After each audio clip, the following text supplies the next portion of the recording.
Assalamualaikum warahmatullahi wabarakatuh. Kami dari kelompok 3 akan membedah tentang materi kriptografi RSA asimetris. Stay tune videonya.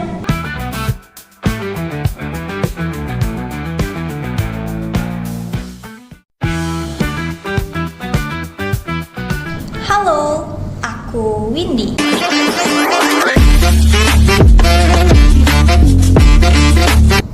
Halo, aku Cindy. Halo, aku Susan.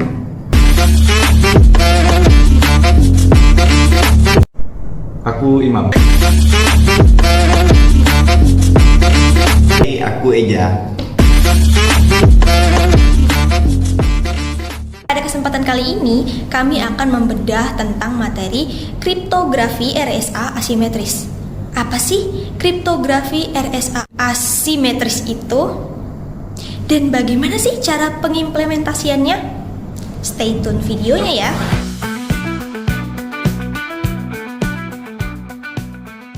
Di sini saya akan menjelaskan tentang latar belakang. Keamanan data sangat penting di era digital karena kemudahan akses juga membawa dampak resiko penyalahgunaan informasi.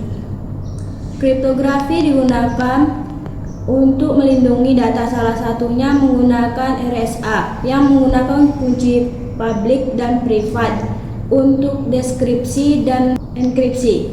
Kriptografi RSA diperkenalkan pada tahun 1977. RSA mengandalkan bilangan prima dan operasi matematika. Dengan keunggulan pada keamanannya yang tinggi, RSA banyak digunakan dalam pengiriman data rahasia, tanda tangan digital, dan protokol keamanan jaringan. Pembahasan RSA penting karena algoritma ini telah diterapkan luas di berbagai sektor, terutama industri dan layanan publik digital. Kriptografi adalah cara untuk mengubah informasi menjadi format yang tidak dapat dibaca oleh pihak yang tidak berwenang, sehingga hanya pihak yang memiliki kunci khusus yang dapat membacanya. Biasanya menggunakan proses dengan tahap melalui enkripsi dan deskripsi. Kriptografi sangat penting dalam berbagai aplikasi melalui dari enkripsi email, keamanan transaksi keuangan online, sehingga pelindungan data di cloud. Dengan perkembangan teknologi, kriptografi terus berkembang dan menjadi lebih kompleks untuk menjaga keamanan informasi di era digital. Berikut ini saya akan menjelaskan tentang jenis kriptografi. Secara umum jenis kriptografi ini dibagi menjadi dua bagian. Yang pertama itu ada simetris dan kriptografi asimetris. Dan untuk yang pertama, kriptografi simetris ini atau simetris kriptografi ini merupakan jenis kriptografi yang menggunakan kunci yang sama untuk mengenkripsi dan mendeskripsi data. Contoh algoritmanya itu ada AES, DES, dan Blowfish. Kunci ini harus dijaga kerahasiaannya dan dibagikan secara aman antara pengirim dan penerima. Contoh algoritma kriptografi simetris ini adalah AES atau Advanced Encryption Standard dan DES, Decryption Encryption Standard. Untuk berikutnya itu ada asimetris. Ini merupakan jenis kriptografi yang menggunakan sepasang kunci, yaitu kunci publik dan privat. Kunci publik ini dapat dibagikan kepada siapapun, sementara kunci privat harus dijaga kerahasiaannya. Ini digunakan untuk mengenkripsi data dan kunci privat digunakan untuk mendeskripsikan data. Contoh algoritma kriptografi asimetris ini merupakan RSA atau Reverse Simer Alignment dan ECC, yaitu Elliptic Curve Cryptography. Untuk selanjutnya yaitu sejarah tentang RSA. Algoritma RSA ini dikembangkan pada tahun 1977 oleh Ron Rivers, Adi Samir, dan Leonard Altman di Massachusetts Institute of Technology atau MIT. Mereka menciptakan algoritma ini sebagai solusi nyata yang sebelumnya diperkenalkan oleh Whitfield Davy dan Martin Hellman pada tahun 1976. RSA ini menjadi algoritma kunci publik pertama yang aman dan praktis. berdasarkan kesulitan dalam memfaktorkan bilangan besar menjadi bilangan faktor prima. RSA ini merupakan sebuah kriptografi kunci publik asimetris yang menggunakan dua kunci berbeda, yaitu kunci publik dan kunci private, untuk enkripsi data dan deskripsi data. Kunci publik dapat digunakan untuk mengengskripsi pesan, tetapi hanya kunci privat yang dapat digunakan untuk mendeskripsikan pesan tersebut. Keamanan RSA ini tergantung pada kesulitan pemfaktoran bilangan prima besar yang merupakan hasil kali dari dua bilangan prima. Konsep dasar RSA. RSA adalah algoritma kriptografi kunci publik asimetris yang menggunakan dua kunci berbeda, yaitu kunci publik untuk enkripsi dan kunci privat untuk deskripsi. Keamanan RSA tergantung pada kesulitan memfaktorkan bilangan besar hasil kali dua bilangan prima P dan Q. Nilai ini disebut N dan digunakan dalam kedua kunci. RSA juga menggunakan fungsi Thornton-Euler atau P untuk menghasilkan kunci dengan syarat kunci publik atau E harus koprima terhadap P dan kunci privat atau D memenuhi rumus E kali D sama dengan 1 atau mod P dalam kurung N. Dalam praktiknya, misalkan saat Alice ingin mengirim pesan kepada Bob, Bob membuat sepasang kunci RSA, lalu Alice mengenkripsi pesan dengan kunci publik Bob. Setelah diterima, Bob mendeskripsi pesan tersebut dengan kunci privatnya. RSA banyak digunakan untuk enkripsi data, tanda tangan digital, dan autentikasi, menjadikannya fondasi penting dan komunikasi digital yang aman. Nah, di sini ada komponen-komponen dan notasi yang kita buat di dalam RSA. Yang pertama ada komponen P dan Q, yang dimana deskripsinya itu adalah bilangan prima besar. Yang kedua ada N atau modulus, yang dimana dihasilkan dari kali P dan Q. Nah, yang ketiga ada Thornton-Euler, yang dimana ini adalah Euler's Thornton function. Nah, yang keempat ada E atau eksponen publik. Sesudah itu ada D eksponen privat dan M pesan asli atau plain text. Sesudah itu ada C atau ciphertext atau pesan yang terenkripsi.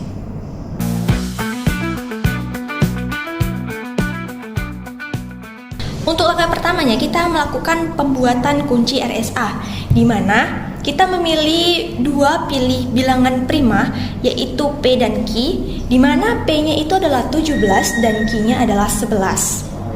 Kemudian kita akan menghitung nilai N-nya. Nah, dengan rumus N sama dengan P dikali Q sama dengan 17 dikali 11. Hasilnya yaitu 187. Nah, kemudian setelah itu kita hitung nilai Thornton-Euler atau P dikali N. Dengan rumus P dikali N sama dengan P dikurang 1 dikali PQ dikurang 1 sama dengan 16 dikali 10 sama dengan 160. Kemudian kita pilih nilai E yang memenuhi GDC atau E, P dikali N sama dengan 1. Pilihan E sama dengan 7 karena relatif prima dengan 160. Kemudian kita hitung nilai D yaitu kebalikan dari E dengan modulus P dikali N. Hasilnya D sama dengan E pangkat negatif 1 modulus 160. Hasilnya 23. Kemudian kita verifikasi 7 dikali 23 sama dengan 161 dimodulus 160 sama dengan 1. Kemudian kita membentuk kunci RSA-nya dengan kunci publik yaitu E sama dengan 7 dan N sama dengan 187. Kunci privatnya yaitu D sama dengan 23 dan N-nya yaitu 187. Kemudian kita mengenkripsi pesan kelompok 3. Yang pertama, kita mengubah huruf ke dalam angka yaitu A sama dengan 01, B sama dengan 02, Z sampai Z sama dengan 26, spasi itu sama dengan 00 dan 3 sama dengan 03. Kemudian konversi ke angkanya yaitu hasilnya 11, E itu 0,5, L itu 12, O itu 15, M itu 13, P itu 16, O itu 15, K itu 11, dan 3 sama dengan 03. Nah, kemudian kita enkripsi setiap angka dengan rumus.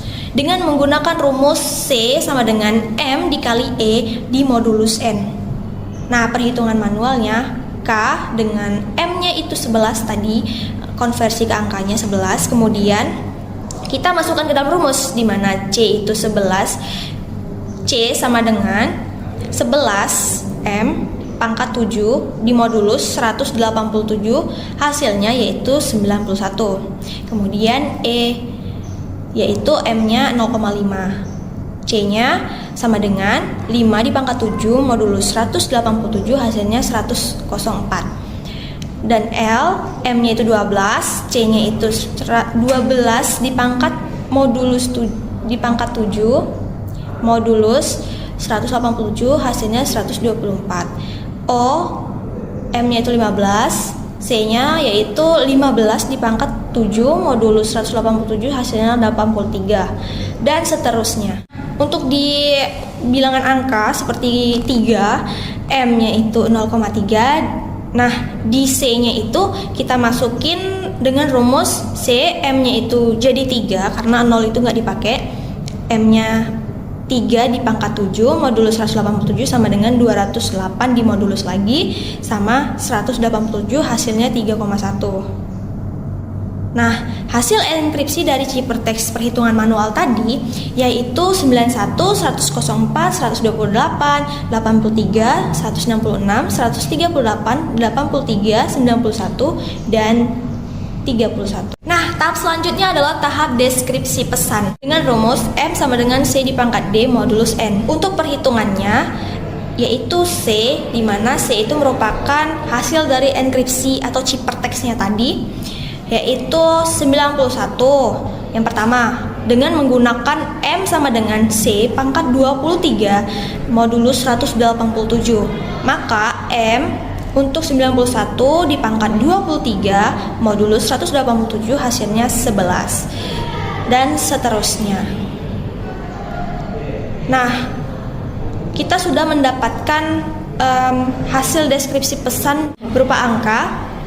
Nah, kita konversi lagi angka-angka tadi menjadi huruf, di mana 11 kita konversi menjadi K, 05 itu E, 12 itu L, 15 O, 13 M, 16 P, 15 O, 11 K, dan 03 adalah 3. Jadi hasilnya itu kelompok 3.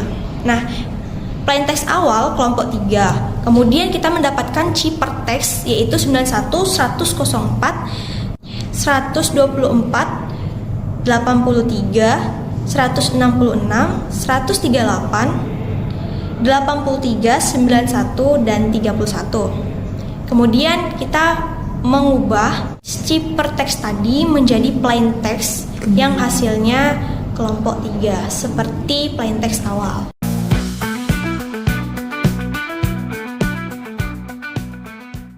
Baiklah, di sini saya akan menjelaskan implementasi RSA pada website. Dan kami melakukan implementasi algoritma RSA pada website ini memanfaatkan bahasa pemrograman JavaScript yang terintegrasi secara langsung di dalam elemen HTML dan CSS.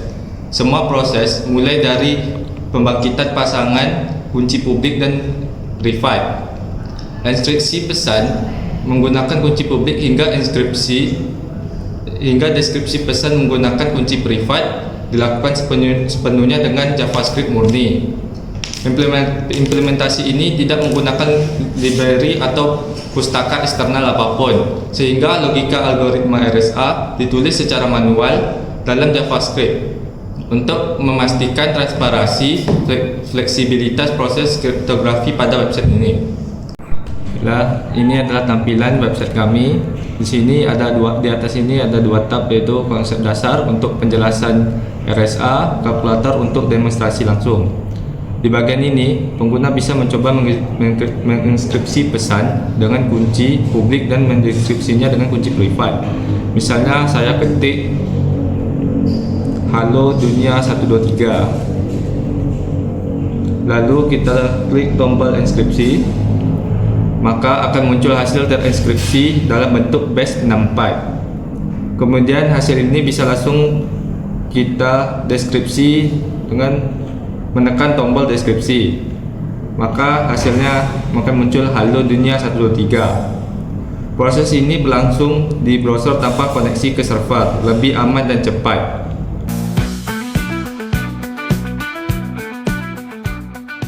Berdasarkan pembahasan mengenai kriptografi RSA dan implementasinya pada website sederhana tadi, kita dapat simpulkan bahwa RSA ini merupakan algoritma kriptografi asimetris yang menggunakan dua kunci berbeda, yaitu kunci publik dan kunci privat. Keamanan RSA terletak pada kompleksitas faktorisasi bilangan prima besar yang menjadi dasar perhitungan modulus dan kunci privat. Proses enkripsi RSA melibatkan operasi eksponensial dengan kunci publik, sementara deskripsi menggunakan kunci privat. Dapat disarankan pada peningkatan keamanan menggunakan bilangan prima yang jauh lebih besar nilainya, misalnya 1024 bit atau 2048 bit, untuk mencegah resiko serangan faktorisasi. Nah, integrisasi SSL atau TLS agar data dapat terinskripsi RSA yang bisa dikirimkan dengan aman melalui jaringan. Sebaiknya implementasi web SRA juga melengkapi dengan protokol HTTPS. Kemudian untuk performa data yang besar, sebaiknya RSA hanya menggunakan kunci sesi atau session key, sedangkan data enkripsi menggunakan algoritma simetris, misalnya AES, agar lebih cepat. Nah, sekian dulu dari penjelasan tentang materi kriptografi RSA simetris. Kurang dan lebihnya mohon maaf. Wassalamualaikum warahmatullahi wabarakatuh.